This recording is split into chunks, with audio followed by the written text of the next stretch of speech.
contest, the Pandavas and the sons of Dhritarashtra learned the use of arms and archery first from Kripacharya and then from Drona. A public display of their expertise was held. Arjuna showed his skill in using all the arms, especially in archery. This again caused Duryodhana's envy to flare up. Suddenly, there was a new entrant in the arena. Karna challenged Arjuna. This delighted Duryodhana. He welcomed Karna and Karna prepared to face him. Kunti recognized him and fainted. Kripacharya said that only an equal could engage in combat with a prince. Duryodhana immediately declared and crowned Karna the king of Anga. But just then Adhiratha, the charioteer, came in and called Karna his son. This made Bhima laugh at Karna, which caused Karna to feel very hurt. Duryodhana stood up for Karna. This was perhaps one good thing done by Duryodhana and made Karna feel devoted to him for life.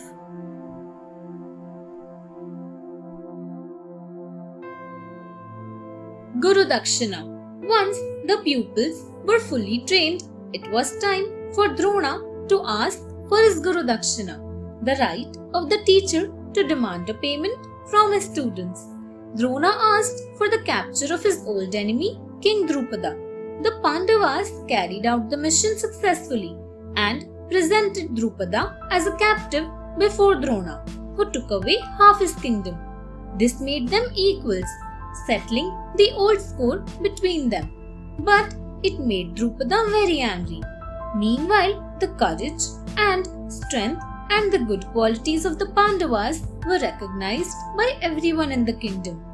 Since Yudhishthira was the eldest of King Pandu's sons and was known for his kindness and honesty, he was declared as the successor. This upset Dhritarashtra, who was hoping that his son Duryodhana would be considered. It also made Duryodhana hate the Pandavas even more.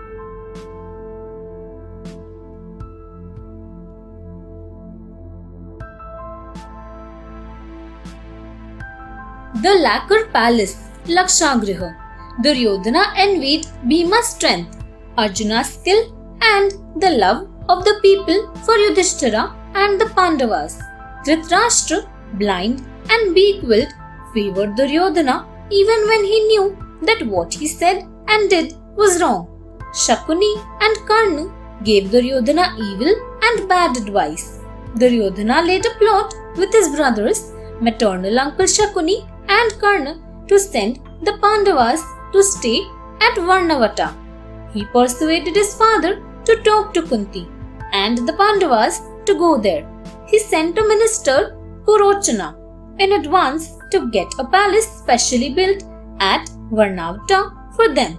It was made of lacquer and was full of things that would catch fire very easily.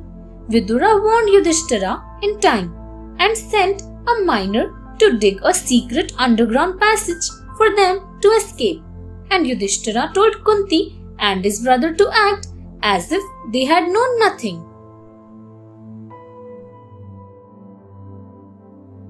The escape. Purochana waited and watched, thinking the Pandavas knew nothing. The Pandavas spent the daytime hunting in the forest, but actually they were coming to know the routes in the forest very well.